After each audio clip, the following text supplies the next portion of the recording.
आज इथे मी बनवलेले आहे खास पहिल्या मार्गशीर्ष गुरुवारसाठी गोडाचा पदार्थ।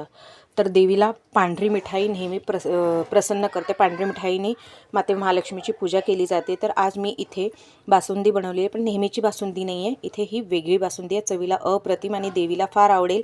जेणेकरून तुम्ही जर प्रसादात ही नैवेद्याला चढवली तर देवीचा तुमच्यावर फार आशीर्वाद होईल, तुमच्या घरी धनधान्याची वर्षा होईल।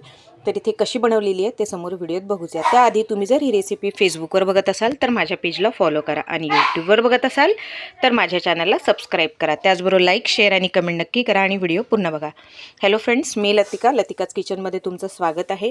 आज मी इथे बनवत आहे खास मार्गशीर्ष गुरुवारसाठी बासुंदी, पण ही वेगळी बासुंदी आहे, नेहमीपेक्षा तरी वेगळी। तर इथे अर्धा लिटर मी दूध घेऊन घेतलेलं आहे। याला फिरवत आपल्याला आटवायचं आहे। पहिल्यांदा तर उकळी येऊ द्यायची आहे। तर पातळ जाड तळ्याच्या कढईत घ्यायचं आहे, पातळ कढईत घ्यायचं नाही आहे। कढई आपल्याला नेहमी जाड तळायचीच पाहिजे। त्यात अर्धा लिटर दूध घातलेलं आहे। याला छान उकळी येऊ द्यायची आहे पहिल्यांदा। तर उकळी आलेली आहे। उकळी आल्यावर मी यात घातलेली आहे अर्धा वाटीपेक्षा कमी साखर। जास्त घालायची नाही, आपल्याला अगदी बॅलन्स अशी बासुंदी पाहिजे। त्यानंतर वेलची पावडर घातलेली आहे 1 चमचा। आता याला छान आपल्याला थोडंसं घट्ट होऊ द्यायचं आहे। 2 ते 3 मिनटं याला होऊ द्यायचं आहे। त्यानंतर आपण यात बाकीचे साहित्य टाकून घेऊ। तर आता याला फिरवत बाकीचे साहित्य टाकून घेते आहे मी। त्यासाठी इथे मी पहिल्यांदा घेतले काजूचे तुकडे घेतलेले आहे।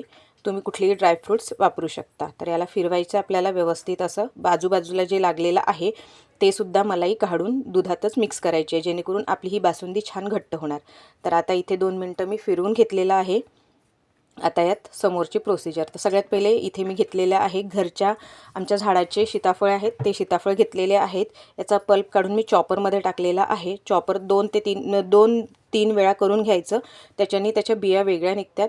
बिया वेगळ्या झाल्या की पल्प आपल्याला वेगळा निघतो। तिथे बिया वेगळ्या झालेल्या बिया काढून टाकायच्या आणि पल्प आपल्याला दुधात घालायचं आहे, जेणेकरून बासुंदी खूप चविष्ट अशी होते। तसंही महालक्ष्मीच्या पूजेत सीताफळ आपण चढवतोच, कारण की ते शुभ मानले जाते। तर हा पल्प आहे त्या बासुंदीत टाकून द्यायचा।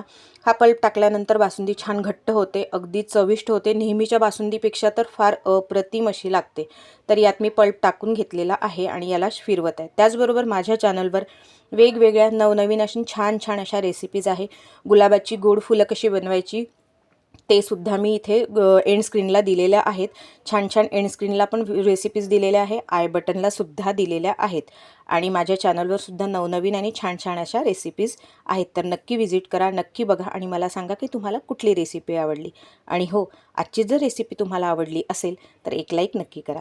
आता यात मी वरतून केशरच्या काही धागे टाकलेले, ऑप्शनल आहे, तुम्ही हवं तर टाका, नसेल तर नाही टाकलं तरीही चालेल। तर याला फिरवून घेतलेलं आहे। आता छान बासुंदी आपली घट्ट झालेली आहे, सीताफळाची बासुंदी।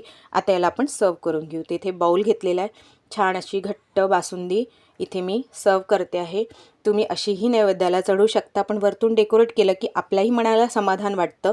त्यामुळे वरतून मी पिस्ता शोनी त्याला छान डेकोरेट करून घेतलेला आहे। चवीला अप्रतिम, जोही खाईल तो तुमची स्तुतीच करत राहील। तर देवी माते महालक्ष्मीला नक्की यावेळी चढवा आणि असेच माझे व्हिडिओ बघत राहा। तर भेटूया पुढच्या रेसिपीत, तोपर्यंत बाय।